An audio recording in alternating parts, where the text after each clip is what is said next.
အားလုံးပဲမင်္ဂလာပါဗျာကိုကြီးမင်္ဂလာပါတဲ့ကိုအောင်ကိုမင်းอ่ะโอเคကောင်းကောင်းလည်းမင်္ဂလာပါโอเคပလင်းမင်္ဂလာပါမင်္ဂလာပါမင်္ဂလာပါကိုချောဆန်းဦး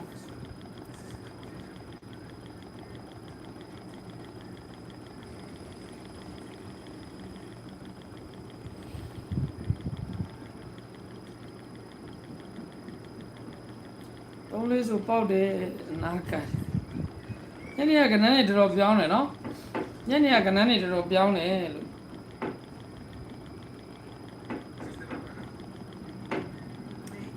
မင်္ဂလာပါသားရေးတဲ့မင်္ဂလာပါဗျာမင်္ဂလာပါကိုလင်းရေးတဲ့ချစ်မလည်းမင်္ဂလာပါဗျာနေကောင်းသွားပြီလားဟုတ်ကဲ့တတ်တာပါလေနည်းနည်း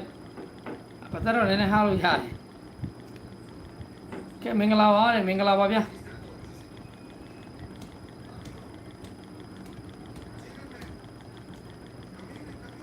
ဒီမထိုးဘူးတဲ့ကိုလင်းချစ်လို့အားပေးတာဟုတ်ကဲ့ကျေးဇူးတင်ပါတယ်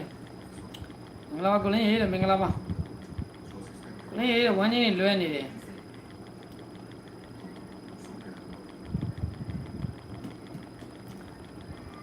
ကဲဝင်လာမယ်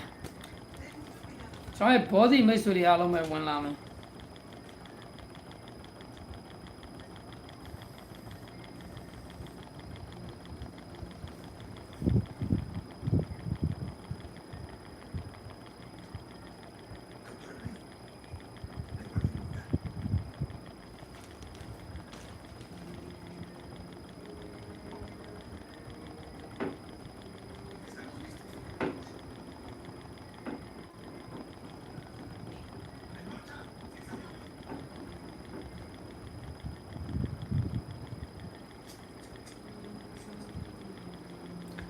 ကဲဝင်လာမယ်ကျွန်တော်ရဲ့ဘောဓိမိတ်ဆွေတွေအားလုံးပဲဝင်လာမယ်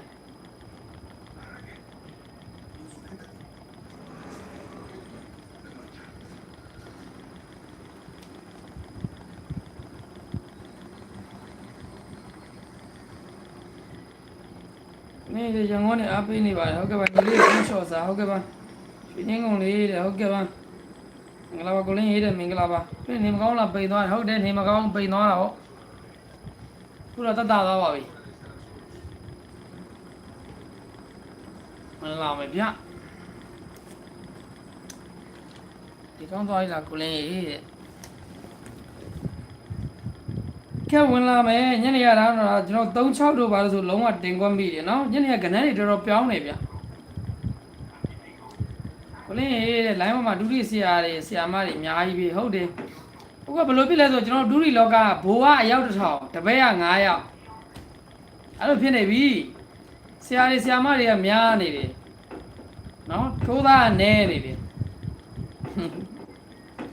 ဟုတ်တယ်ကိုကဘိုး1000တပည့်9ယောက်ဖြစ်နေနော်လင်းကျမယူဆိုင်ပါဟုတ်ကဲ့ပါကဲဝင်လာမယ်ကျွန်တော်ရဲ့ဘောဓိမိတ်ဆွေတွေအားလုံးပဲဝင်လာမယ်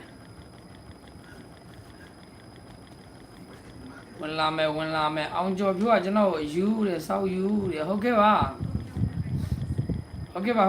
ကျွန်တော်ယူနေပါတယ်ယူနေရလို့ကြည့်မနေပါနဲ့နော်ယူနေရသူမကြည့်ပါနဲ့ခင်ဗျကျေးဇူးတင်ပါတယ်အခုလို့ဝင်ယူတယ်လို့ရေးပေးတဲ့အတွက်နော်ကျွန်တော်ယူနေပါတယ်ဟုတ်ပြီလားကိုလည်းသားမဲသွားတယ်တဲ့မဲသွားတယ်တတ်တာပါတယ်ကဲဝင်လာမယ်မျိုးတွေဘလော့လိုက်ပါတဲ့ဟုတ်ကဲ့ဘလော့ပါနောက်တစ်ချက်တက်လာကျွန်တော်ဘန်းပြီနော်ထားလိုက်ပါဦးကလေးတွေပဲတစ်ချိန်တလေကတော့ခွန်းလွန်ပေးရမှာနောက်တစ်ချိန်တက်လာတော့ဘန်းမယ်ရှောက်တယ်ကဲဝင်လာမယ်မျိုးတွေမင်္ဂလာပါတဲ့မင်္ဂလာပါဗျမင်္ဂလာပါဆရာတဲ့မင်္ဂလာပါဗျ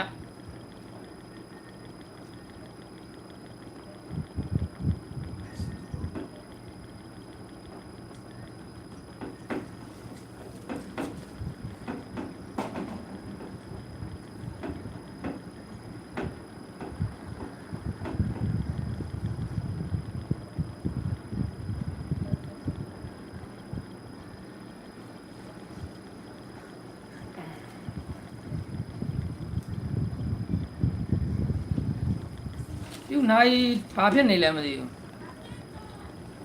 ခဲဝင်လာမမျိုးတွေမင်းကလားပါတဲ့ဟုတ်ကဲ့ပါ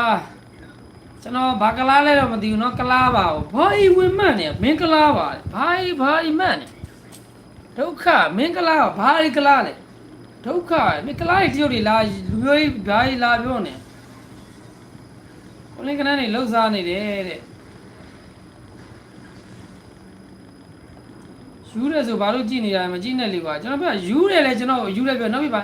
မင်းကကလားပါတဲ့ဘာကလားလဲဘာကလားလဲဒုက္ခ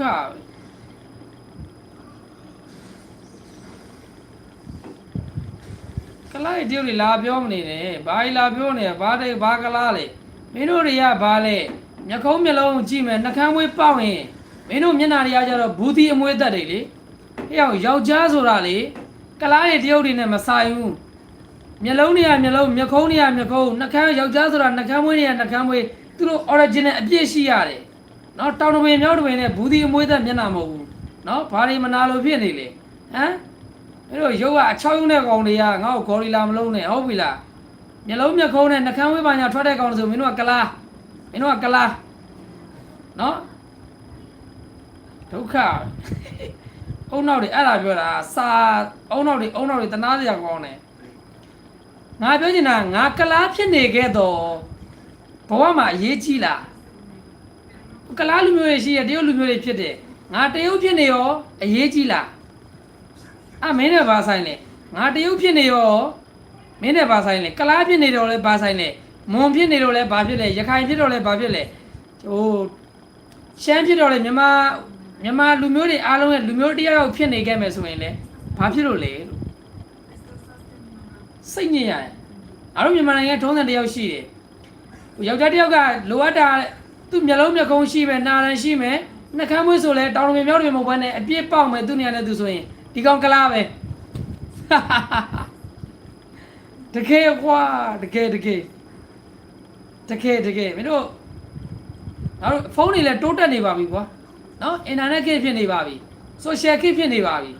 နော်ဒုက္ခကျောင်းဝင်လာမမျိုးတွေ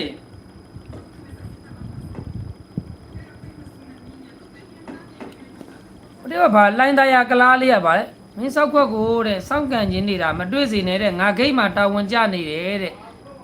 မင်းကိုဖြတ်ကြည့်တဲ့ကျွန်တော်မနေ့ကနေခင်းမှာပြန်သွားတာမသိဘူးမနေ့ကနေခင်းမှာကျွန်တော်ပြန်သွားတာပါခင်ဗျနော်ရန်ကုန်တိုးဂိတ်မှာကျွန်တော်ကိုန်းအောင်ကျွေးခဲ့ပါသေးတယ်နော်လိုင်းသားကလားလေးတဲ့ဘာဂိတ်မှာဘာလဲပန်းရောင်းတာလားဂိတ်မှာပါလေပန်းရောင်းတာလားလို့မင်္ဂလာသီးရောင်းတာလားပန်းရောင်းတာလားစပယ်ပန်းရောင်းတာလားပန်းရောင်းတာလားဒါမှမဟုတ်ပါကိုင်းရဆက်လိုက်လိုက်ပြီးတော့ရေတံမှုရောင်းတာလားလိုင်းသားကလားလေးတဲ့ငါ့ကိုကန်လို့စောင့်နေတာတဲ့ဂိတ်မှာတောင်းဝင်ကြနေတယ်ဘာလဲတောက်တူမရလားအရက်ဝဲကြက်ဖမ်းလားဒုက္ခမနေ့ကမှရန်ကုန်ကနေခင်းကမှပြန်လာတာနော်ရန်ကုန်ရောက်နေတာပြန်ရောက်သွားပြီနော်စလုံးမတပ်ပုံမှန်အောင်ရေးလေဒုက္ခပဲဘာငါနှလုံးနေနဲ့ပတ်သက်ပြီးလိုက်လွင်တာငါ့ကိုဘာဒီလာမှန်နေတရုတ်တွေကလားတွေရှမ်းတွေမွန်းတွေစိတ်ဝင်သွားဘူးဟုတ်ပြီလားတမျိုးအခုကတမျိုးဘာတွေလေဒူးတွေပေးတာကိုလာကလားရုပ်တွေတရုတ်တွေမြန်မာတွေရှမ်းတွေလာပြောရင်ဒုက္ခဒါပေမဲ့ကလားလို့တရုတ်တို့ပြောနေရကောင်နေမိဘထွေးရဗုဒ္ဓဘာသာမြန်မာလူမျိုးနော်ပြောရင်လည်းမကြိုက်ဘူးကိုဘွားနဲ့ဂုံနေပါကိုရုပ်ကဘူးသီးအမွေးသက်ယောက်ျားတစ်ယောက်ကဘူးသီးအမွေးသက်ဆိုတာမျက်လုံးမရှိမျက်ခုံးမရှိဘူးသီးအမွေးသက်နော်ကိုဘွားနဲ့ဂုံနေပါမျက်လုံးမျက်ခုံးနှကမ်းမွေးပေါက်တဲ့ကောင်တွေကိုမနာလို့မဖြစ်နဲ့ယောက်ျားပိသားတဲ့ကောင်တွေပဲပေါက်တာဟုတ်ပြီလားနော်ဒုက္ခပဲမင်းတို့ကတမျိုးပြင်းရအပြင်းပြေတယ်မင်းတို့ကောင်းနေဟုတ်ကဲ့ပါစောစောကြီးတက်ပါကိုလည်းအပြင်းပြေပေါ့ဗျာဘာလဲမင်းမသိဘူးဗျာနှလုံးတွေလောက်တာလိုက်ပါဒုက္ခပဲ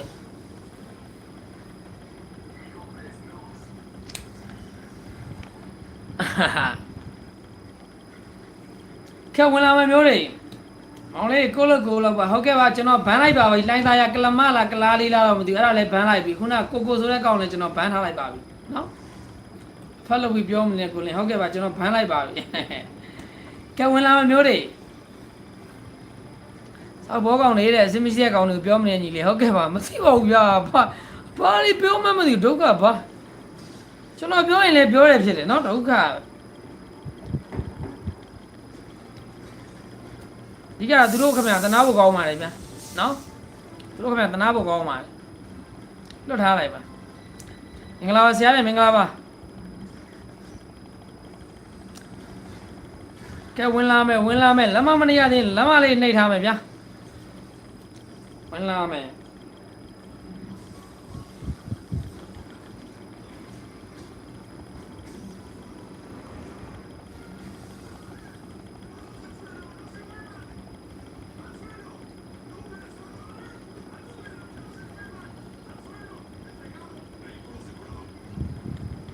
ယောက်ျားမှန်ရင်မွေးထူမှာကိုလေးရေးတယ်မတို့စီမှာလေမိုးကြဟုတ်တယ်ဒါသူတွေဖောက်နေတော့အဲ့ဒါချင်းသေးအောင်ရမယ်ဟုတ်ကဲ့ပါအရိယာကြာပြီတဲ့ကားထွက်နေရလို့ခုမှနားလို့တွေးရတယ်ဟုတ်ကဲ့ပါကိုကျော်ကြီး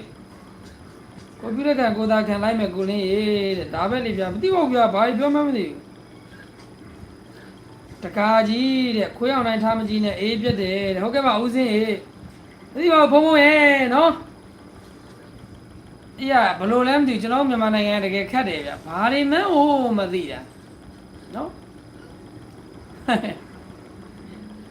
ဟုတ်ကဲ့ပါဦးစင်းရေခွေးအောင်တိုင်းထားကြည့်တာမဟုတ်ဘူးဘုံဘုံရေနားကြီးလို့အဲ့လိုမရတော့တစ်ချက်ချက်ပြန်ပြောတာပါဘုံဘုံရေအာခေါင်းနဲ့မထည့်ပါဘူးကိုလင်းကိုလို့ပါဟုတ်ကဲ့ပါကိုလို့ပဲကိုလို့တာပါဝင်လာမယ်ဟုတ်ပါဘူးဖတ်ပြရကျေးဇူးတော်ဟုတ်ကဲ့ပါမင်္ဂလာပါကိုလင်းရေဟုတ်ကဲ့မင်္ဂလာပါဗျကဲဝင်လာမယ်ခွန်နိုင်တို့ချိန်ထားတယ်နော်မနက်ဖြန်အတွက်ကလေးအတွက်မနက်ဖြန်အတွက်လေး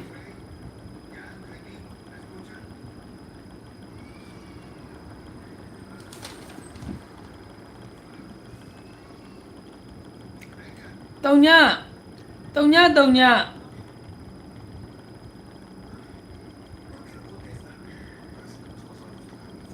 နော်ကိုလေးညနေက30ရက်ပြီးလို့ရတာတဲ့ဟုတ်စားကိုလုံးနေအသေးဦးညနေက29မိနစ်မှာပြောင်းတဲ့ကဏ္ဍအားကြောက်ဖို့လန့်ဖို့တော့ကောင်းတယ်နော်ပြောင်းဖြစ်နေ29မိနစ်ဟော28ထိပြောင်းဖြစ်လို့ပြောင်းတော့29လောက်မှငြိမ်သွားတာနော်ဘာလို့မှလည်းမသိပါဘူးဗျာနော်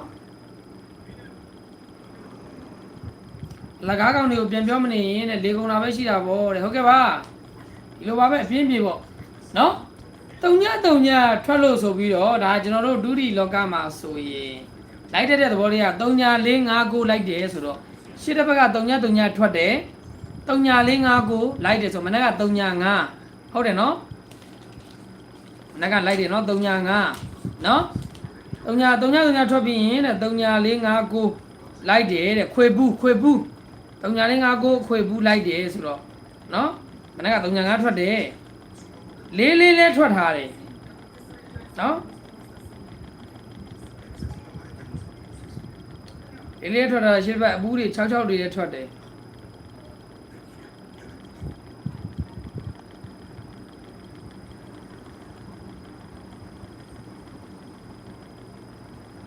လေးထွက်ပြီးလို့ရှင်လဲ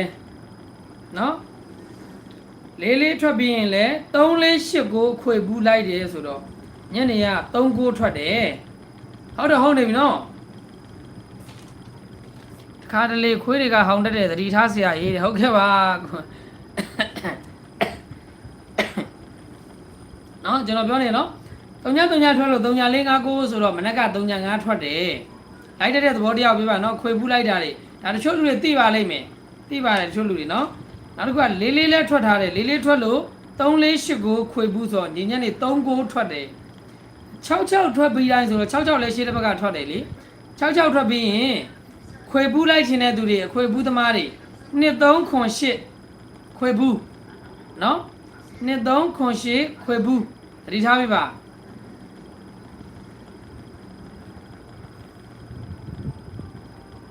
နော်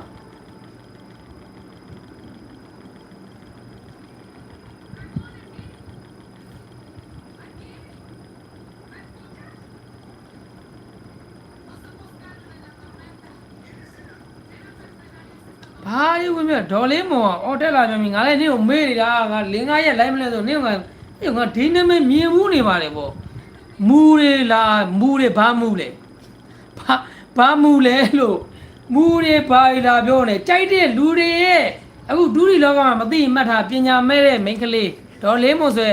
ဒါတော့ငါ့အမြဲတမ်းလိုက်မှာဒါဗလိမ့်နဲ့နော်ဈေးမရတဲ့ကောင်မှပြောလိုက်အောင်မယ်နော်ပြောချင်တာကလေမူတွေတို့လူတွေကတက်တက်ခေါင်းစဉ်တက်တာတူးဒီမှာဆရာမရှိဘူးတူးဒီမှာဆရာမရှိဘူးသင်တန်းမရှိဘူးမူဆိုတာမရှိဘူးမူဆိုတဲ့သဘောတရားဒါလူတွေကတက်တက်ဒီလိုကဏ္ဍတွေပါရသူတို့လေးလာတဲ့သူတွေကခေါင်းစဉ်တစ်မျိုးပေးတာနာမည်တက်ပေးတာဗျာနာမည်သုံးပေးတာနာမည်လူတယောက်မှမွေးဖွားလာရင်နာမည်ပေးရဆိုသူတို့ထုတ်လိုက်တဲ့အရာတစ်ခုကိုအမတ်သင်္ကေတအဖြစ်တဲ့ပုံစံမူဆိုပြီးပြောတာနော်တူဒီမှာသင်္ကေတမရှိဘူးမူမရှိဘူးเนาะဒါကတော့ခေါင်းစဉ်နာမည်အမည်တက်ပေးတဲ့သဘောတရားပဲဆရာမရှိဘူးသင်တန်းမရှိဘူးเนาะဟုတ်ပြီလားဒုက္ခဘာလို့ဒေါ်လေးမွန်နင့်ခမရလဲငါထင်တာတော့เนาะငါ့ကိုအပြင်မှာတိနေတဲ့ကောင်မပဲဖြစ်လိမ့်မယ်เนาะဟုတ်ပြီလားဘာတွေဖြစ်နေရနေတယ်မပူးလားကိုဘွားနဲ့ကိုနေပါတယောက်နဲ့တယောက်ခင်မင်မှုမရှိပဲအတိုက်ခိုက်တွေကများကျွန်တော်ပြောတာလေဒေါ်လေးမွန်ဆိုတဲ့ကောင်မကျွန်တော်ရှေ့တစ်ဘက်ကလိုက်လွင့်တော့ဆိုရင်တော်တော်အာယုံနောက်တဲ့ဒီဘယ်လိုပြောမလဲမိမစစ်ဖားမစစ်ကလေးနော်ဘလို့ဖြစ်လို့လဲဆိုတော့နော်ဘလို့ဖြစ်လို့လဲဆိုတော့ဘလို့ပြောရမလဲလိုက်ပြီးတော့လိုက်မှလာပြီးတော့တီးတန့်ကျွန်တော်နဲ့တီလည်းမသိဟိုမိတ်ဆွေလည်းမဟုတ်တကယ်ဗျာကျွန်တော်တွေးတယ်ဒီကမှကြည့်ရကျွန်တော်တီးတဲ့လူပဲဖြစ်မယ်နော်တီးတဲ့လူဆိုတော့ကျွန်တော်အကြောင်းတီးတဲ့လူဆိုတော့ကျွန်တော်သူ့ကိုယ်သူသိပါတယ်နော်ကိုဘွားနဲ့ကိုနေပါအလုံးပါနဲ့နော်ဒါပေမဲ့နင်းအဲ့လိုဝင်ဆဲတဲ့လူတွေဗလိမ့်တဲ့လူတွေကိုသိအောင်ပြောချင်တာတစ်ခုကတယောက်ဝင်ဆဲရင်တယောက် view တယောက်တိုးတယ်နော်အဲ့ဒါလေးတစ်ခုတော့သိစေချင်တယ်နော်ဆဲလိုက်ရလို့နော်ဆဲလိုက်ရ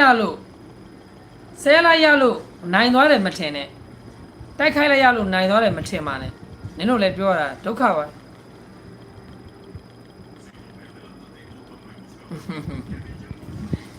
လိုက်ပါမဟာနေရလဲဒေါ်လေးမွန်ဆိုတဲ့ကောင်မလေဘာလဲအသက်ကြီးမှပါ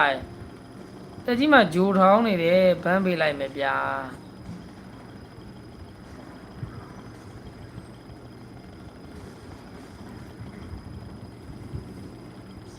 ကိုလင်းကိုမရလို့တဲ့အုံဘုံမများလားတဲ့မသိပါဘူးဗျာဘန်းလိုက်ပြီဗျာကျွန်တော်ထဲမှာတော့မပေါ်တော့ဘူးကိုထဲမှာပေါ်တော့မသိကျွန်တော်ထဲမှာမပေါ်တော့ဘူးနော်ကဲအပိနေပါရဲ့ကိုလင်းမသိ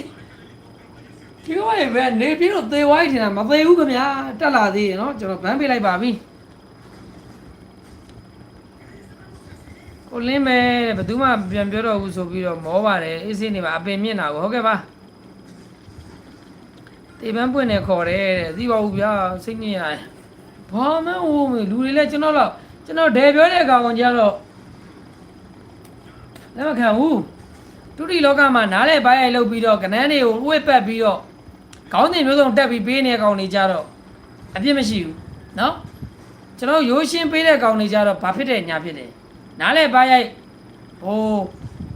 နာမည်တွေလိုက်တဲ့ဘာဖြစ်ကျွန်တော်အဲ့ဒါဝယ်ပြောပါမယ်နာမည်လျှောက်တဲ့ဘာနဲ့ညာလျှောက်ပြီးတော့လက်ပတ်ပြီးတော့နီလန်မိုးစုံနဲ့လက်ပတ်ပေးတဲ့လူကြတော့သူဆဲပါသူတို့လည်းဆဲခံပါတယ်ဟိုဒုတိလောကမှာဒုတိလောက်တဲ့ကောင်တိုင်းကိုဆဲတယ်ဆဲတဲ့လူကတတ်ရှိတယ်နော်သူတို့အဖက်လို့ဘဝင်မြင့်နေကြအောင်မယ်အဲ့လိုလူတွေတဲ့သူဘကသူသိပါတယ်ဗျာတတ်အားချောင်းတာပါကဲဝင်လာမယ်မျိုးတွေကျွန်တော်ရဲ့ဘောဓိမိတ်ဆွေတွေခွန်နိုင်တို့ချိန်လာတယ်နော်ခွန်နိုင်တို့ချိန်လာတယ်ဘယ်သူတွေနောက်ကျနေလဲ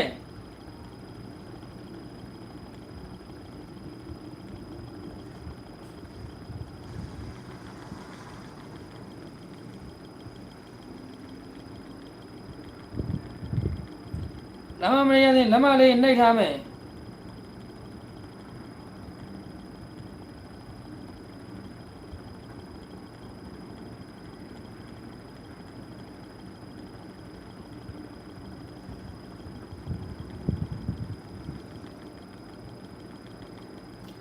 Kole ni kaung la shin ni kaung ma le. Be sia ma a mye ma ma hu le na lai mu shi ma bo.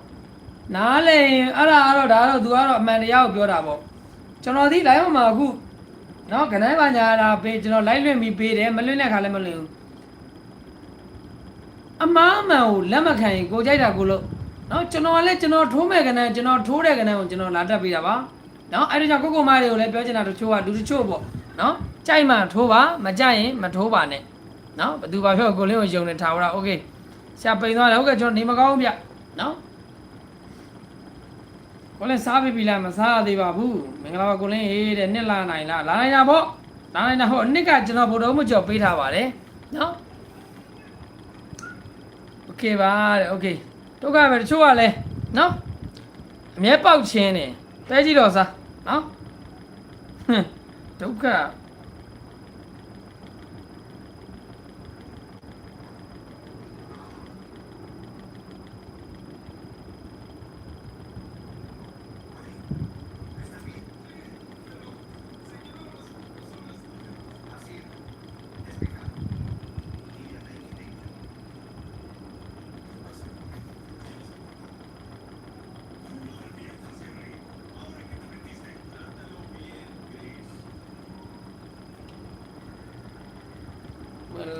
ဝင်လာမယ်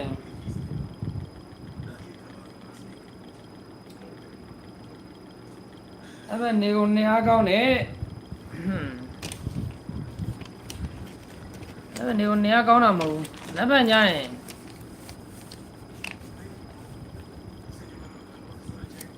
အဲ့ညာကျွန်တော်မာစတာကီပေးထားခဲ့မယ်နော်မာစတာကီပေးထားခဲ့မယ်ဒီတနင်္လာနေ့ကကျွန်တော်နေကပေးဖို့မေ့သွားတာ6-9နှစ်နေကင်းရလေနေကင်းဖြစ်တယ်ဒီနေ့တနင်္လာနေ့တနေ့ရစားပေါ့မာစတာကီက6-9နှစ်နော်မနေ့ပိုင်းကတော့ဖောက်သွားတယ်ညနေပိုင်းတော့3-9ဆိုပြီးထွက်တယ်နော်မာစတာကီကဒါတနင်္လာနေ့နေကုန်6-9နှစ်ရှိတယ်ဆိုတော့မနေ့ကတော့လွဲတယ်ပေါ့ညနေကတော့မှန်သွားတယ်3-9ဆိုပြီးတော့နော်6-9နှစ်ဆိုတော့လေမနေ့ပိုင်းကိုကျွန်တော်မာစတာကီပြောပေးမယ်နော်မာစတာကီပြောပေးမယ်ကိုမာဒေတာကျိုင်းနေတတ်တဲ့ကိုမာတစ်လုံးပိုင်းရှိရင်အဲ့မာစတာကီ3လုံးနဲ့ကတ်ထိုးပေါ့ဗျာနော်တစ်လုံးပိုင်းကောင်းရင်3ခွက်ထဲနဲ့ပေါက်လို့ရတယ်ပေါ့ဗျာနော်မနေ့ကြမှာညနေကြမှာတော့မသိဘူးပေါ့ဗျာနော်အဲ့လိုဟာတွေမဖတ်နဲ့ကြည်လည်းမကြည်နဲ့ကိုလင်းနဲ့လက်လူရှူထားလိုက်ပါတဲ့ကြည်သူဟာသူရှက်သူသွားလိမ့်ရှက်သွားလိမ့်မယ်ဟုတ်ကဲ့ပါဘာမှမပေါ့ဗျာမကောင်းတဲ့စိတ်မလိုတဲ့စိတ်ကသူဟာတဲ့ထာဝရဆင်းရဲနေမှာပါတဲ့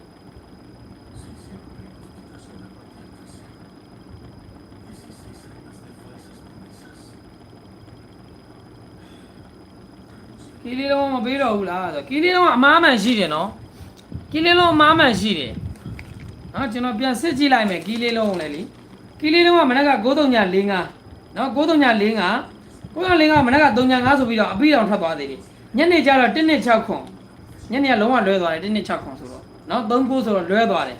မနက်တော့အဲ့ကီလီလုံးကတော့ဒါဈေးစာတဲ့တွေနော်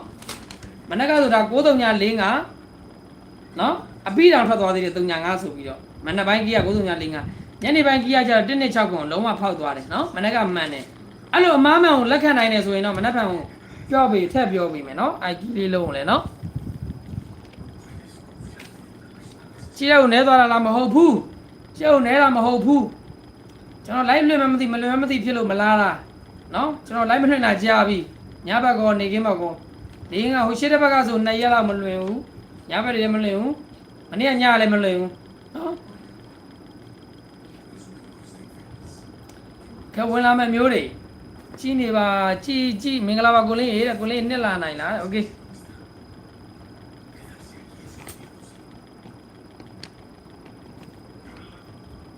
ဝင်လာမယ်ကျွန်တော်ရဲ့ဘောစီမိတ်ဆွေတွေကိုလင်းရေးတဲ့အဖို့မခေါ်တော့ဘူးလားကျွန်တော်နောက်တစ်ပတ်ကိုတော့ခေါ်ပြန်ဒီတစ်ပတ်လည်းမခေါ်ဘူးရှေ့တစ်ပတ်ကလည်းမခေါ်ပါဘူးဒီတစ်ပတ်ကျွန်တော်နေမကောင်းလို့မခေါ်တာနော်ရှေ့တစ်ပတ်ကတော့ဒါကျွန်တော်တက်အလကားလုပ်ပေးခြင်းလို့မခေါ်တာပါနော်ဒီတစ်ပတ်တောက်ကြနေလောက်ဆိုရင်တော့ခေါ်နိုင်အောင်ကြိုးစားမယ်နော် ကျွန်တော်တိတ်ကျမ်းမာရေးမကောင်းတော့ကျွန်တော်မခေါ်ဘူးနော်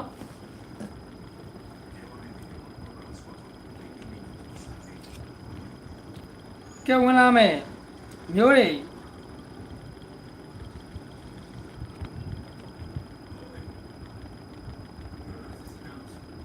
ဝင်လာမယ်ကိုလင်းပိန်သွားတယ်ဟုတ်တယ်ပိန်သွားတယ်နောက်ကနာကြီးသဘောကျတယ်တဲ့မားတို့မိသားစုကကိုလင်းကိုအားပေးနေတယ်ဟုတ်ကဲ့ကျေးဇူးပါဝင်လာမယ်ကျွန်တော်ရဲ့ဘယ်လိုစီမိတ်ဆွေတွေ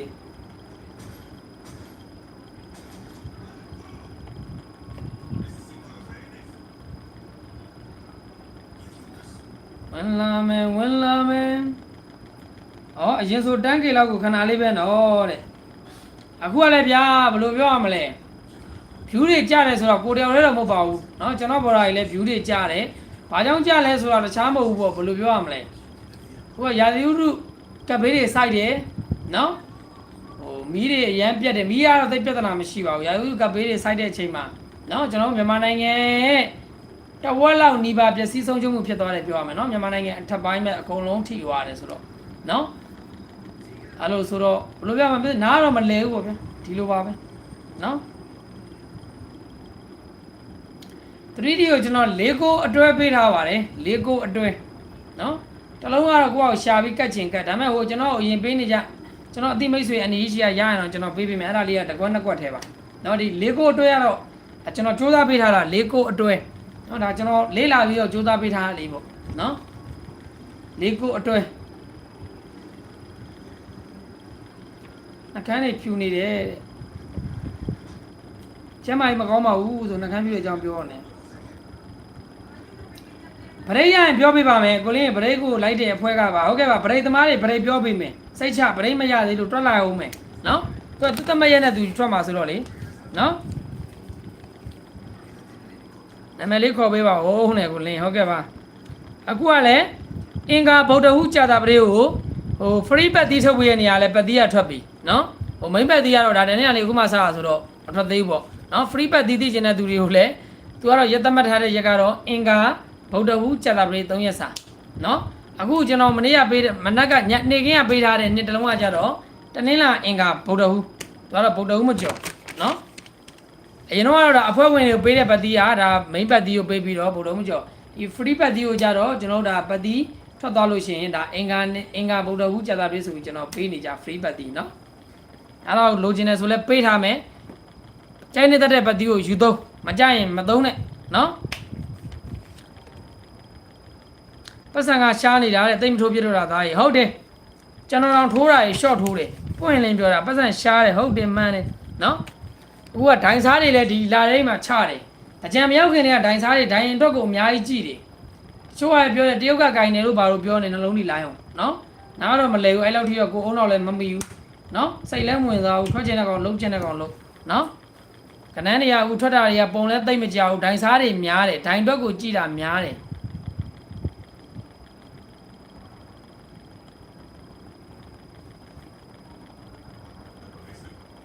ကျွန်တော်တို့ဘက်ကိုကြည့်တာသိမရှိဘူးเนาะကျွန်တော်ဘက်ကိုကြည့်တာသိမရှိရတဲ့အတွက်ကျွန်တော်ထိုးကြီးတွေ short ထိုးပါတယ်ဒါပွင့်လင်းဝင်ခန်းတာเนาะထိုးတာတွေ short ထိုးပါတယ်ဘာကြောင့်လဲဆိုတော့အဆန်ဆိုတာစက်ကူမှမဟုတ်တယ်လကားရသိရွက်တွေမဟုတ်ဘူးเนาะချင်းချင်းလောက်ရမှာပဲခက်ဝင်လာမယ်ပူချင်းများကြီးတဲ့ view site ပါကိုလင်းဟုတ်ကဲ့ပါပူချင်းကများတယ်ကျွန်တော်ကတော့ကျမ်းမိုင်မကောင်းဖြစ်ပြီးသွားပြီခုပေါ်မှာ view site ဖို့ပဲလိုတယ်เนาะဟုတ်တယ်တဲ့ဝင်လာမယ်ကျွန်တော်သိသလောက်ကျွန်တော်ပြောပြတာဆရာတက်တဲ့ထင်လဲသဘောပဲเนาะချစ်လို့ကြည်နေတာကျေးဇူးတင်ပါတယ်เนาะကိုကြီးကျွေးတွေများတော့ကောင်းလေးပေးပါအောင်အဖွဲ့မဟုတ်ဘူးနေတိုင်းကြည့်ပြတယ်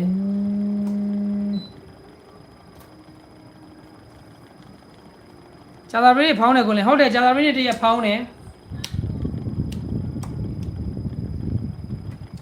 ငါကိုလည်းမင်္ဂလာပါ3-5ခွန်ခွေဖို့တောက်ကြမှာကြောเนาะကျွန်တော်ပြောထားတယ်เนาะခုနကကျွန်တော်ပေးထားသေးတယ်เนาะဂျုံချင်တော့လိုက်လုပ်ကြည့်လိုက်เนาะကိုလင်းကတော့ကိုလင်းသိတာကိုလင်းပေးတာเนาะ3-3ထွက်လို့3-4-5-9အခွေပူးလိုက်တယ်ဆိုတော့မနက်က3-5ထွက်သွားသေးတယ်ရှေ့တစ်ဘက်က3-3ထွက်ထားလို့3-4-5-9အခွေပူးဆိုတော့3-5ထွက်သွားတယ်နောက်ပြီး4-4လည်းထွက်ထားတယ် လေးလေးထွက်လို့3လေး8ကိုအခွေဘူးဆိုတော့ဒီညနေ3ကိုဆိုပြီးထွက်တယ်နော်3ကိုဆိုပြီးထွက်တယ်3လေး8ကိုအခွေဘူးဆိုတော့3ကိုဆိုပြီးတော့ထွက်တယ်ဒီညနေအေး66လဲထွက်ထားရဲဆိုတော့23ခွန်8အခွေဘူးတတိထားပြီပါနော်ဟုတ်ပြီလား23ခွန်8အခွေဘူးသမားတွေအတွက်23ခွန်8အခွေဘူးနော်တောက်လျှောက်တော့ထွက်လာတယ်နော်ကိုကမိုင်ကျွန်တော်ပြောပြလိုက်ပြီတောက်လျှောက်တော့ထွက်လာတယ်နော်ကြားရင်တော့လိုက်စော်ကြည့်မကြားရင်တော့မစော်နဲ့ဟုတ်ပြီလား30နဲ့ပြီးရင်ထပ်ပြောင်းလိုက်တော့ကုန်တာပေါ့ကျွန်တော်ပြောတယ်လေထွက်ချင်တာထွက်တော့လို့ကျွန်တော်လည်း short ထိုးတယ်လို့ကျွန်တော်ပြောပြီးသားနော်ကနန်းထွက်နေပုံသိတယ်နော်သူများလို့တော့ဗျာကနန်းတွေကိုခေါင်းစဉ်မျိုးစုံတက်ပြီးတော့နော်ခေါင်းစဉ်မျိုးစုံတက်ပြီးတော့လှည့်ပတ်ပြီးတော့ white မပေးဘူးနော်အဲ့ကောင်တွေပေးတဲ့ကနန်းတွေလိုက်ကြည့်လိုက်နော်ကျွန်တော်ကြီးပဲအပြစ်မပြောနဲ့ကြည့်လိုက်ဘာဖြစ်တယ်ညာဖြစ်တယ်ခေါင်းစဉ်တွေရှောက်တက်တယ်နော်ကလားမခေါ်လို့အရာကြီးဟိုကလားကြီးမခေါ်ခြင်းလို့အရာကြီးခေါ်တယ်ဆိုတဲ့စကားလို့ပေါ့ကောကလားမခေါ်ခြင်းလို့အရာကြီးခေါ်တဲ့စကားပုံကရှိရနော်အဲ့လိုမျိုးပေါ့ဗျာနားလေပါရိုက်ဆိုတဲ့ဟာတော့နားလေတယ်ကလားမခေါ်လို့အရာကြီးခေါ်တာနားမလဲဘူးလူကြီးပြောတာကြားဘူးလေနော်ဟိုနားလေပါရိုက်လို့နေရာကြတော့ကောင်းနေကြတော့မသိဘူးကျွန်တော်တို့ရိုးရှင်းဝမ်းချင်းပေးတယ်အောက်ကွက်ရွေးပေးတယ်တင်ကွက်ကလေးပေးတဲ့ကောင်ရိုးရှင်းတယ်လေမှန်လဲသိတာရှင်းရှင်းလင်းလင်းတက်ကြီးရွယ်ကိုလည်းကြည့်ပြီးထိုးလို့ရတယ်နားမလဲလူလည်းကြည့်ပြီးထိုးလို့ရတယ်နားလဲလူကတော့ရိုးရှင်းတာပေါ့အဲ့လိုလူတွေကြတော့မှားရင်အပြစ်ပြောခြင်းနဲ့ဘာဖြစ်တယ်ညာဖြစ်တယ်ပေါ့နော်နော်ခေါင်းစဉ်မျိုးစုံတက်ပြီးတော့လက်ဝိုက်ပြီးတော့ပေးပြီးတော့အောင်ပွဲခံရတဲ့ကောင်တွေကြတော့မပေးဘူးမပြောဘူးနော်ဒီလိုပါပဲဗျာ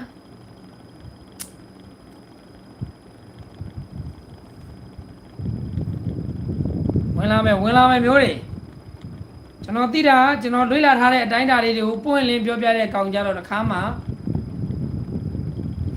ဒီကတော့ကျွန်တော်ရဲ့အားနည်းချက်ကဘာလဲဆိုတော့နော်ကျွန်တော်ကလည်းကျွန်တော်သိပါတယ်ပြောရင်လည်းကြီးကျယ်ပြောရဖြစ်မယ်နော်ထားလိုက်ပါခဲဝင်လာမယ်မျိုးတွေ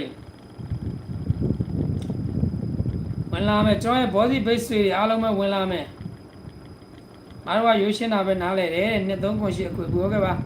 နော်ကြိုင်းနေတဲ့လိုက်စော့မကြိုက်ရင်မစောနဲ့ပြောထားပြီးသားနော်ကိုကြိုက်မှကိုလို့ကိုပတ်စံနဲ့ကိုထိုးရတာကိုကြိုက်မှကိုထိုးနော်ပေါ့ဝင်လဲဘယ်သူမှပေးရမှာမဟုတ်ဘူးနော်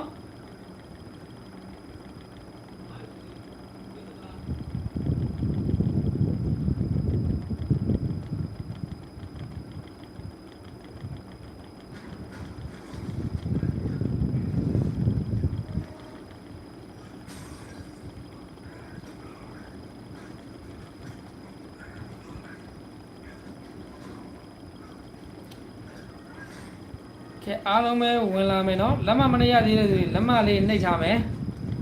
ကျူးလေး2000ပြည့်ရတယ်ပြောမယ်နော်ဟုတ်ပြီလားလက်မနှိပ်ကြပါနော်တဲ့တာကိုလင်ဟုတ်ကဲ့ကျေးဇူးပါမင်္ဂလာမောင်လေးတဲ့ဟုတ်ကဲ့မင်္ဂလာပါဗျမလေးမင်္ဂလာပါတဲ့ဖို့ဝင်လာမယ်ထောင်ကတော့ပြည့်ပြီနော်ထောင်ကပြည့်တော့မယ်မောင်လေးရေးတာတဲ့ဟုတ်ကဲ့ပါကျွန်တော်ဖြည့်ပြီးဖတ်ပေးလိုက်ပါတယ်မင်းမျိုးကနေကြည့်နေပါလေချက်လို့ဟုတ်ကဲ့ပါ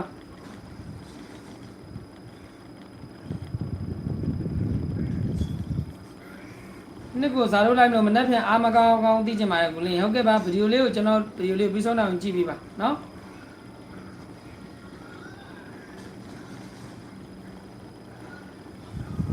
ကဲဝင်လာမယ်ကျွန်တော်ပြောတဲ့စကားရှင်းလေးကြိုက်ရင်ထိုးပါမကြိုက်ရင်မထိုးပါနဲ့နော်ရှင်းလေးဘယ်သူမှရိုက်ပြီးလာမကြည့်ခိုင်းနော်ကျွန်တော်ချစ်တဲ့သူတွေကအများကြီးရှိတယ်နော်အဲ့ခေါင်းလည်းမထည့်ဘူးကဲဝင်လာမယ်မျိုးတွေကျွန်တော်ရဲ့ body မိတ်ဆွေတွေအားလုံးပဲဝင်လာမယ်လက်မနေရသေးလက်မလေးနှိပ်ထားမယ် share တဲ့လူကဒီဗီဒီယိုလေးကို share လို့ရနာမှာ share ပေးပါမျှဝေလို့ရနာမျှဝေပေးကြပါကိုလင်းချစ်တဲ့ကိုလုံးအားပေးရဆိုလက်မလေးတယောက်ချက်စီနှိပ်ထားနော်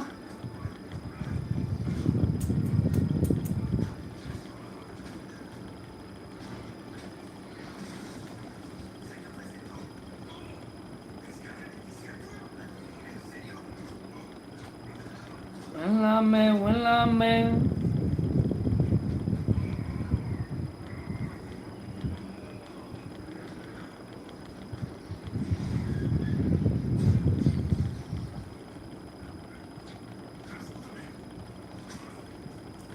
လင်းရဲ့လူလိန်လို့ပြောနေတယ်တဲ့ဘလော့ပြလိုက်မပြောပါဘူးနော်လူလိန်တွေလူဆိုးတွေလူကောင်းတွေဝင်ပြောတဲ့ကောင်တွေက profile အမှန်တင်ထားတဲ့ကောင်တွေမှမဟုတ်တာနော်ဘလော့ပါဘူးလွတ်ထားလိုက်နော်လေကားတဲ့ကလေးလွတ်ပေးထားလိုက်ပါ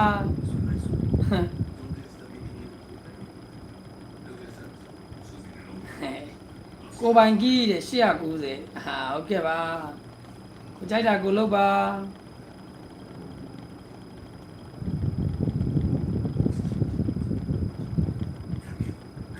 ခဏပေးပြီးသွားရမောင်လေးတဲ့နောက်ကျသွားလို့ပါဟုတ်ကဲ့မပေးရသေးပါဘူးနော်ကျွန်တော်1500ပြည့်ရနဲ့ချစ်တွေပေးမယ်ပေါ့ဗျာနော်1500ပြည့်ရနဲ့ကျွန်တော်ပြောပါမယ်ပြေအောင်ပြေသွားပြီ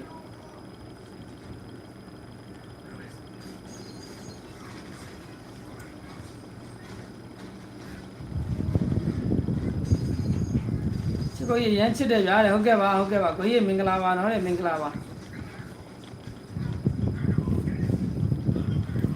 ဒီများလိုက်ထဲမှာတဲ့ထမင်းစားရတဲ့လူတွေကများလို့ကိုလင်းကိုပြောရသေးတဲ့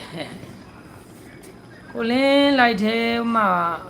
ဝင်မှထမင်းစားရတဲ့လူတွေကများတဲ့ကိုလင်းကိုပြောရသေးတဲ့ဟုတ်ကဲ့ပါပြောဗျာလူတွေကလည်းအားလုံးရဲ့အဖြေရပါလေ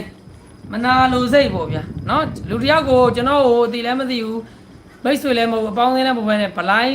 မ့်ဖို့ဆိုတဲ့တိုက်ခိုက်ဖို့ဆိုတဲ့ဟာလူတွေကမနာလိုစိတ်ဒါပေမဲ့ကျွန်တော်အထင်ပြောရရင်ကျွန်တော်ကိုသိတဲ့လူတွေနော်ကျွန်တော်ကိုသိတဲ့လူဆိုတော့သူတို့ကိုသူသိပါလိမ့်မယ်နော်အဲ့ဒါမနာလိုစိတ်ဆိုတာသူတို့ပဲသိပါလိမ့်မယ်နော်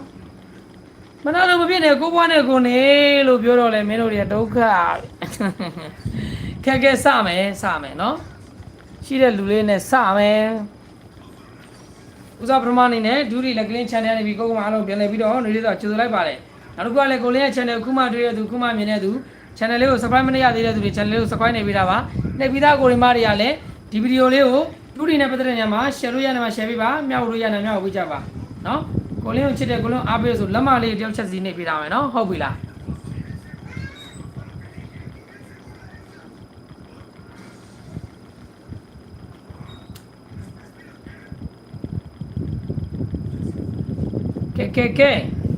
ကဲလာကြတယ်မင်္ဂလာပါမောင်လေးတဲ့မင်္ဂလာပါဗျကိုလင်းပိန်သွားဟုတ်တယ်ပိန်သွားတယ်ဟာတဲ့ DHC တဲ့မင်းပါလာပြန်ပြီလားတဲ့ဩဒါဆိုတော့လိုက်တိုင်းမှာလိုက်အားချောင်းတဲ့ကောင်ဖြစ်မယ်နော်ကိုကြည့်တော့ profile မှာတော့ကာတွန်းပုံလေးတင်သုံးရတဲ့ဘဝနော်ဘာလို့မနာလို့ဖြစ်နေပထွေးကိုကြည့်ပြီဟမ်ဒီအိမ်မှာကျွန်တော်လူတွေကပြောတယ် DHC တဲ့မင်းပါလာပြန်ပြီလားဆိုတော့ဒါတခြားလိုက်တင်ပါရဲ့ဒီကောင်အားလိုက်ချောင်းတဲ့ကောင်ဖြစ်မယ်နော်ဒုက္ခတားရတဲ့အာမငယ်နဲ့တိုင်းနေလှုပ်ရှားနေတာဟာတဲ့နော်နားလဲတဲ့လူကနားလဲပေါ့ဗျာနားမလဲလူကလည်းနားမလဲနဲ့ပေါ့ဒိုင်စားတာတို့ဒိုင်လှုပ်ရှားတာမသိတာချင်းဘောတရားကိုသိပါမသိတော့လည်းမသိတယ်ပေါ့နော်ထားလိုက်ကိုမိုက်ပြောမလဲလွတ်ထားလိုက်ကျွန်တော်ဘန်လိုက်ပြီ DHC ကိုကျွန်တော်ကောက်နေမှာမပေါ်တော့ဘူးဘန်လိုက်ပါပြီနော်ကျွန်တော်ဘန်လိုက်ပါပြီကိုမိုက်ဘုံမှာပေါ်တယ်မသိအောင်ဆောင်းနေကျွန်တော်ထဲမှာတော့မပေါ်တော့ဘူးနော်ဟုတ်ပြီလားလေကုန်ခံမနေနဲ့ပြောပါစေဟုတ်ကဲ့ပါအကိုစားပြီလားမစားသေးပါဘူးအားနေလို့ဖြစ်မှာပေါ့တဲ့ဟုတ်ကဲ့ပါဦးတင်ဆိုဟေနော်အားနေမသိပါဘူးဗျာကဲမနက်ဖြန်29ရက်4လနော်29ရက်4လ2025နော်29ရက်4လ2025အင်္ဂါနေ့12နာရီတမိနစ်ကိုကျွန်တော်ပြောပါတော့မယ်အဲ့ဒါလေးမပြောခင်နော်ကျွန်တော်အင်္ဂါဗုဒ္ဓဟူးကြာတာပလေးဆိုပြီး3ရက်စာအရင်တော့ကကျွန်တော်အဖွဲ့ဝင်တွေကိုတော့အဖွဲ့ဝင်ပတ်တီးပေးတယ် free ပတ်တီးဆိုပြီးထွက်တဲ့နေရာနေကျွန်တော်ထပ်ထုတ်ပေးတဲ့ free ပတ်တီးကတော့9ပတ်တီးရပါတယ်နော်9တစ်လုံးရပါတယ်ဟုတ်ပြီလားနော်9တစ်လုံးရပါတယ်နော်9တစ်လုံးရပါတယ်အင်္ဂါဗုဒ္ဓဟူးကြာတာပလေးဆိုပြီးတော့အရင်တော့ကဒါကျွန်တော်ပေးနေကြအဖွဲ့ဝင်တွေတော့အဖွဲ့ဝင်ပတ်တီးစာတော့ပေးတယ်ဒီ free ပတ်တီးဆိုပြီးတော့လက်ဆောင်အနေနဲ့ကျွန်တော်နေတဲ့သမားတွေကိုပေးတဲ့ site ကရတာတော့9တစ်လုံးပါနော်9တစ်လုံးမှာအဲ့ဒါကိုမလေးကျိုင်းနေတတ်ရင်9ကိုကျိုင်းရင်9ကို3မှာနှစ်ကိုကတော့ဒါဗုဒ္ဓဟူးမကျော်ကိုကတော့ဂျာတာပရိမကျော်သူသတ်မှတ်ထားတဲ့ရဲနဲ့ထွက်လာဖြစ်တဲ့အတွက်တော့ကျိုင်းနေတတ်တာကိုယူ3မှာကျွန်တော်သိတာကျွန်တော်ပြောပြတာပါကျိုင်းနေတတ်တာကိုယူ3မှာဟုတ်ပြီလားနော် အဲ့အတွက်ကြောင့်မလို့နော်အင်္ဂါဗုဒ္ဓဟူဇာတာပရိဆိုပြီးတော့ကျွန်တော်နော်ငါးတလုံးပေးထားပါတယ်နော်ငါးတလုံးအခု free birthday site ထွက်တဲ့နေရာနဲ့ထွက်လို့ရပါတယ်ကျန်တဲ့တန်းရင်ကျန်တဲ့လူကယူသုံးမှာမကြရင်လွတ်ပလိုက်ပါ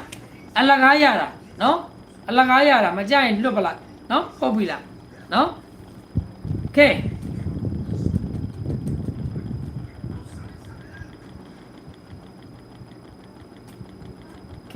ကဲအဲ့ဒါပြီးရင်ပါလဲဆိုတော့ဝမ်းချင်းလေးနဲ့အောက်ကကလေးပြောမယ်နော်ဒါနေတိုက်ကလေးပါဝမ်းချင်းလေးနဲ့အောက်ကကလေးပြောမယ်နော်ဝမ်းချင်းလေးနဲ့အောက်ကကလေးပြောမယ်မနက်ဖြန်အင်္ဂါနေ့12နာရီ10မိနစ်အတွက်ကျွန်တော်ဝမ်းချင်းလေးကတော့26ဝမ်းချင်းဖြစ်ပါတယ်နော်26ဝမ်းချင်းဖြစ်ပါတယ်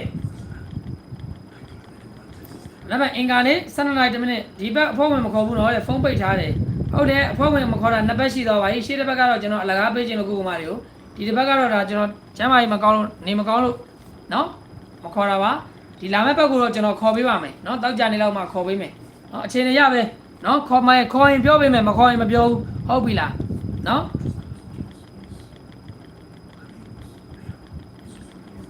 အင်္ဂါနေ့မနက်ဖြန်အင်္ဂါနေ့12နာရီ10မိနစ်အတွက်ကျွန်တော်ဝမ်းချင်းလေးကတော့နော်26ဝမ်းချင်းဖြစ်ပါတယ်နော်26ဝမ်းချင်းဖြစ်ပါတယ်နော်26ဝမ်းချင်းဖြစ်ပါတယ်တေချာလေးကြည့်ဆိုင်တော့ကျွန်တော်ဝမ်းချင်းလေးကတော့အင်္ဂါနေ့12နာရီ10မိနစ်အတွက်ကျွန်တော်ဝမ်းချင်းလေးကတော့26ဝမ်းချင်းဖြစ်ပါတယ်နော်26ဝမ်းချင်းမှာကိုလည်းနှစ်နဲ့ပတ်သက်တဲ့အောက်ကပြောမယ်နော်20ပြီးရင်တင်ကန်းပြောပေးမယ်နော်မနေ့ကဒီညနေတင်ကန်းနည်းနည်းလေးလွဲသွားတာနော်36နဲ့ကျွန်တော်39နဲ့ခံလိုက်ရရနော်36ပါရနော်တင်ခွက်မှာနော်အဲ့ဒါကြောင့်26ဝမ်းချင်းမှာကိုလည်းနှစ်နဲ့ပတ်သက်တဲ့အောက်ကလေးပြောပါမယ်အဲ့ဒါလေးကတော့20 23 25 28ပါနော်ဒါ20ဆိုရတော့ကျွန်တော်မွေးကနန်းပေးထားတယ်နော်20 30ဒီဘက်မှာနော်ကျန်တဲ့တက်လူလိုက်မွေးလို့ရတယ်မကြရင်မမွေးနဲ့နော်20 23 25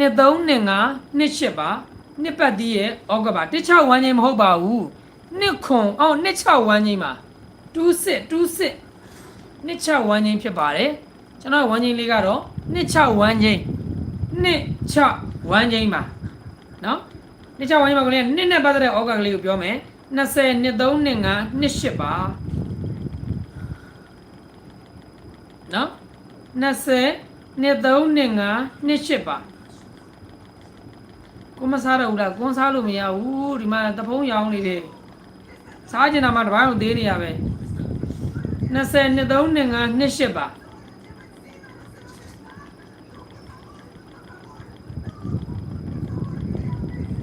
နင်းနဲ့ပတ်သက်တာ20 23 25 28ပါ20 23 25 28ပါနော်20 23 25 28ပါနော်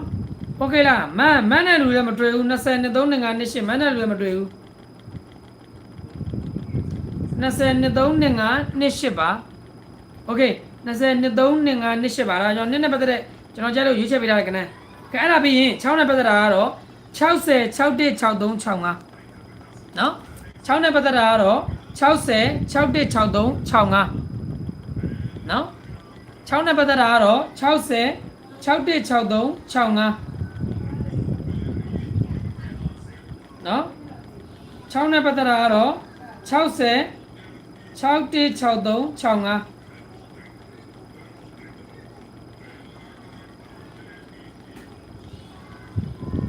နော်6နဲ့ပတ်သက်တာ60 61 63 65နော်60 61 63 65ပါ20 23 25 28 60 61 63 65โอเคလေ60 61 63 65နော်အဲ့ဒါပြီးကျွန်တော်ကြိုက်တင်ကွက်ပြောမယ်ကဲနေကုန်းစာမာစတာကီသိချင်တဲ့သူတွေကတော့9 3ညပါဒါကတော့နေကုန်းစာမာစတာကီပါနော်ကျွန်တော်လည်းလက်တွဲခွေးတွေသိပါတယ်မာစတာကီကနေကုန်းနော်9 3ညမာစတာကီနော်9 3ညမာစတာကီနော်နေကုန်းနော်အဲ့ကီကတော့နေကုန်း9 3ညမာစတာကီနော်အေးငါတို့ကတစ်စေးကီလိုချင်တဲ့သူတွေကတော့ပြောပြမယ်အဲ့ဒါကတော့မနက်ဖြန်12နာရီ10မိနစ်တစ်စေးစာရဲ့အတွက်ကီကတော့6ခွန်1နှစ်6ခွန်1နှစ်နော်6ခွန်1နှစ်ကီနော်ဒါကတော့မနက်ဖြန်12နာရီ10မိနစ်တစ်စေးစာရဲ့အတွက်ကီလေးလုံးကတော့6ခွန်1နှစ်ချမ်းတဲ့တန်ယူလို့မကြရင်လွတ်ပလိုက်အလကားရတာနော်ရှင်းလေး 6ခွန်1နှစ်နော်အဲ့ဒါတော့12နိုင်တမင်တဈေးစာတဲ့အတွက်ကီး6ခွန်1နှစ်ခွန်နှစ်3ညတော့မာစတာကီး3လုံးကတော့နော်ဒါကိုကိုမကြီးသိတယ်ကျွန်တော်လည်းလက်တွဲခွဲသူတွေသိတယ်ကဲကျွန်တော်ကြိုက်တင်ကွက်ကလေးပြောမယ်ဗျာနော်ကျွန်တော်ကြိုက်တင်ကွက်ကလေးပြောပါမယ်အဲ့ဒါလေးကတော့နော်68ကဲ69ရာမိန်းပါ1နှစ်ကရမ်းမယ်နော်မိန်းကနန်းကတော့6869မိန်းပါ1နှစ်ကတော့ရမ်းမယ်နော်